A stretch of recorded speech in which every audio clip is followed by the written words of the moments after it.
بسم اللہ الرحمن الرحیم۔ سیٹرڈے کے دن جو ہم نے لیسن پڑھا ہے اس کی ریویژن کر لیتے ہیں۔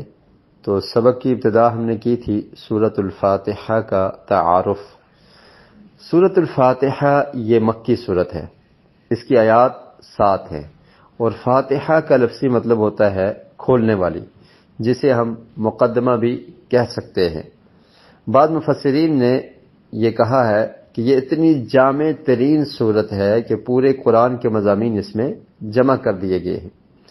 اس صورت کے مضامین میں توحید اور اس کی اقسام، یعنی توحید بما اقسام اس میں ذکر ہیں، آخرت کے بارے میں ذکر ہے، ہدایت کی دعا ہے، اس میں اللہ کے انعام یافتہ بندوں کا ذکر ہے، اور ان کے مد مقابل جن پر اللہ کا غضب ہوا اور جو گمراہ ہوئے ان کا تذکرہ بھی موجود ہے۔ اس سورت کے نام فاتحۃ الکتاب، اس کا نام ہے فاتحۃ الکتاب، اور اسی طرح اس کا نام ام القرآن، ام الکتاب، السبع المثانی۔ السبع کا مطلب ہوتا ہے 7، المثانی کا مطلب ہوتا ہے جو بار بار پڑھی جانے والی ہیں، یعنی ایسی 7 آیات جن کو بار بار پڑھا جاتا ہے۔ القرآن بھی اس کو کہتے ہیں، القرآن العظیم، القرآن العظیم بھی اس کا نام ہے، اور سورۃ الحمد اس کا نام ہے، سورۃ الرقیہ اور سورۃ الشفا بھی اسے کہا جاتا ہے۔ تو یہ سورۃ الفاتحہ کے چند نام ہم نے پڑھے تھے۔ سورۃ الفاتحہ کی فضیلت، اس کی فضیلت میں ہم نے 2 احادیث پڑھی تھی۔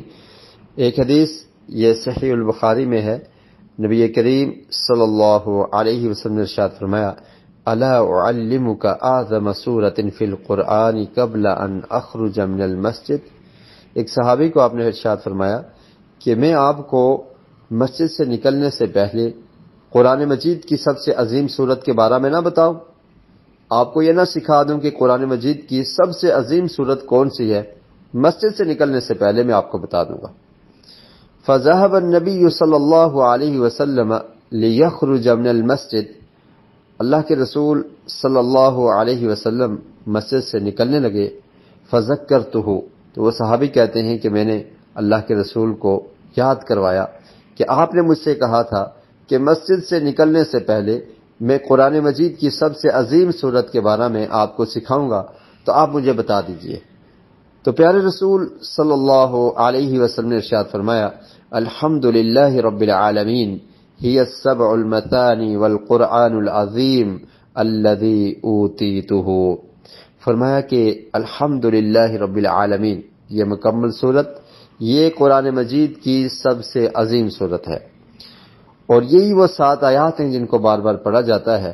اس کو سبع المثانی کہا جاتا ہے، والقرآن العظیم، اور اس کا نام کیا ہے؟ القرآن العظیم بھی اس کا نام ہے، الذی اوتیتہ، جو مجھے دی گئی ہے۔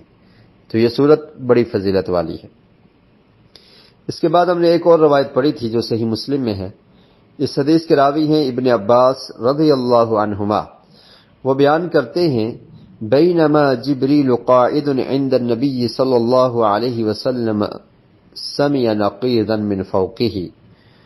ابن عباس رضی اللہ تعالیٰ عنہما فرماتے ہیں کہ جبریل علیہ السلام پیارے رسول صلی اللہ علیہ وسلم کے پاس بیٹھے ہوئے تھے، اچانک اوپر سے ایک آواز آئی، فرفع رأسہ، تو انہوں نے اپنے سر کو ایسے بلند کیا، فقال، اور فرمایا، هذا باب من السماء، یہ دروازہ ہے آسمان کا، فتح اليوم لم يفتح قط، یہ دروازہ آج کھولا گیا، اس سے پہلے کبھی نہیں کھلا۔ اللہ اکبر۔ فنزل منہ ملک، اور اس سے ایک فرشتہ نازل ہوا ہے، فقال هذا ملک نزل الى الارض لم ينزل قط الا اليوم، اور یہ فرشتہ اس سے پہلے کبھی زمین پر نازل نہیں ہوا۔ فسلم، اور اس نے آ کر سلام کہا، وقال ابشر بنورین اوتیتہما، اور فرمایا کہ اللہ کے رسول آپ کو خوشخبری مل گئی ہے، آپ خوش ہو جائیے 2 نور کے ساتھ، 2 نوروں کے ساتھ جو آپ کو دیے گئے ہیں، لم یؤتہما نبی قبلک، آپ سے پہلے کسی نبی کو یہ 2 نور نہیں دیے گئے تھے۔ وہ کون سے ہیں؟ فاتحۃ الکتاب و خواتیم سورۃ البقرہ، ایک سورۃ الفاتحہ ہے، اور دوسرا نور سورہ بقرہ کی آخری آیات ہیں۔ لَن تَقْرَأَ بِحَرْفٍ مِّنْهُمَا إِلَّا أُعْطِيتَهُ، آپ ان میں سے کسی حرف کو بھی، ان دونوں میں سے جو دو نور ہیں، کسی حرف کو بھی پڑھیں گے تو وہ آپ کو عطا کر دیا جائے گا۔ تو یہ عظیم صورت ہے، اس صورت کو ہم نے پڑھنا بھی ہے، سمجھنا بھی ہے، اور اس میں جو احکامات ہیں ان پر عمل بھی کرنا ہے۔ اللہ رب العالمین ہمیں قرآن مجید پڑھنے کی، سمجھنے کی، اس پر عمل کرنے کی اور دوسروں تک پہنچانے کی توفیق نصیب فرمائے۔